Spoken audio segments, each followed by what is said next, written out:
So I'll make this speech elegant and I'll make 3 commitments. Number 1, I won't use the filler right.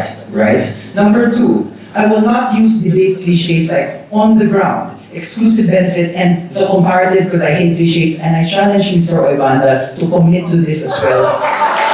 Because Mr. Chair, when I discovered him in JPES 10 years ago, he wasn't resorting to these cliches. I want to rebut the previous speaker on 6 levels. The first argument is this argument about the trauma to the child. The Ashok asks, what if the child wants to convert even if he's just 7 or 8? What is his incentive to do so? We say, yes, it's going to be very difficult for that child to convert. We concede this. And we also concede that there will be some level of disjointness with the child, but we don't think that results in trauma. We have 3 responses to prove why this is so. Number 1, how common is it a problem that a child who is not religiously educated by his or her own parents will want to convert to begin with? So we say that's a minuscule problem. Number 2, if parents make children guilty because of that disjoint, we say it's not the fault of the child, and neither is it the fault of our policy. It is the fault of the parents themselves, and if that causes trauma, then the state is authorized to intervene. So, and the third response to this, Mr. Chair, is that the value is greater on our side of the house, because their value is basically maybe some kids will get traumatized, a very small number of kids, but that has nothing compared to the value that Vinny talked about today, which is the holistic development of the child in the context of multicultural societies, and how religion is an imposition on these people because they can't make decisions yet as free decision-making individuals. The second thing I want to rebut to is the previous speaker said it's hard to opt in as adults, and therefore our policy traumatizes these people. Again, I think trauma is the organizing theme of the previous speaker. Now, Mr. Chair, this is again a very small subset of religions. Most religions actually accept adults. That's why you have many conversions into Islam. That's why you have many conversions into Christianity. No, thank you.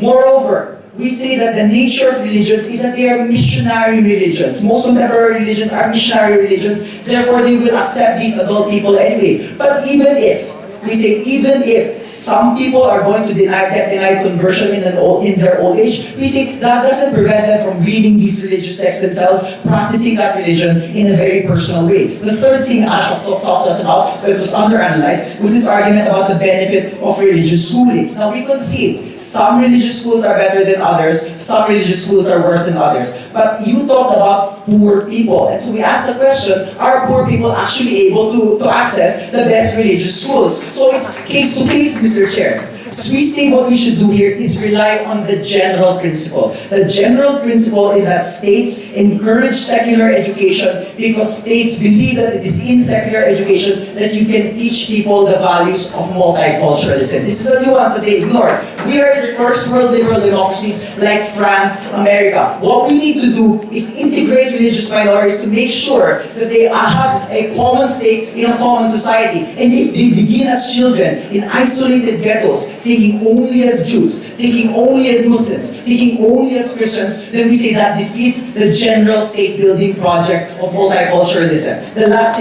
second to the last thing I want to rebut from the previous speaker. He said our model, thank you, praise on the poor. Yes, we pray on the poor. That's why it will work. But why is it that we focus on the poor? There's a reason. Because we say it is also the poor that is exploited by fundamentalist religions all the time.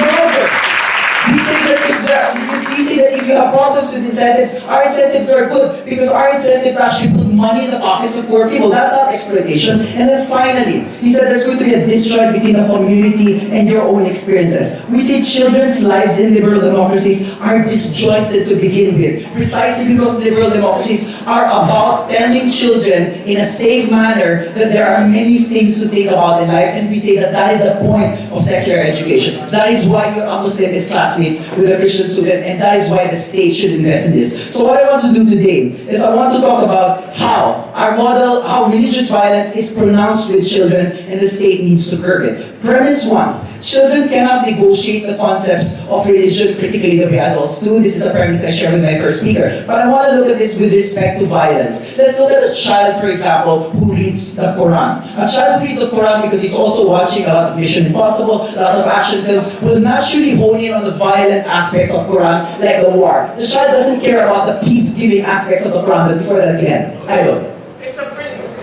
partner. It's a principle in liberal democracies that states devolve certain decisions to parents. That's the concept of parents' battery. Yeah. That's an argument against parents making all decisions for their children. No, that's not what I'm saying. That's why we're striking a balance if you look at the model itself. Now, let's go back to my argument, which is about which is about violence. So I already told you that children, when they look at violent elements in the Quran, in fact, see the violent parts more. And that's why they can't engage it critically. The second premise here is that religious leaders have failed to correct this violent inclination because actually they have an incentive to show the religion as fascinating to the children. That's why if you look at religious education in Leong, it's all about the Jewish wars. It's all about the Muslim wars. Now, the premise 3 is that if you learn violence and bigotry as a child, it is harder to correct that in the future because these things get said.